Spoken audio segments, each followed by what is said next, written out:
Yaani ujue leo ndo siku ambayo watu wataumizwa, wataachwa na mishangao. Kuna baadhi ya mablaza watapigwa bao na watoto wadogo tu ambao walishiriki kwenye vikao. Leo kama ulimnunulia baya ndo utatrendi naye, ulimfanyia ubaya au utospendi naye. Si ulimzimia simu, leo uwezi ukatembea naye. Koko bichi watenda naye, sehemu za kupali watatinga naye, hata Insta TikTok watapost wakiwa naye, afu wewe utaumizwa na utasema mama mai. Kweli jamani, mapenzi dawa chungu, mi kunipa siwezi, wallahi haki ya Mungu.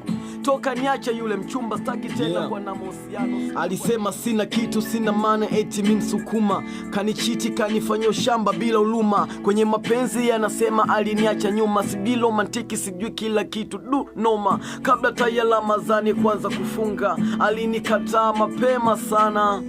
Alisema sina pesa, sina uwezo, roho yangu anejua, siwezi kumpa baya tena. Alinikataga tena. Naitwa Naitwa Tungo.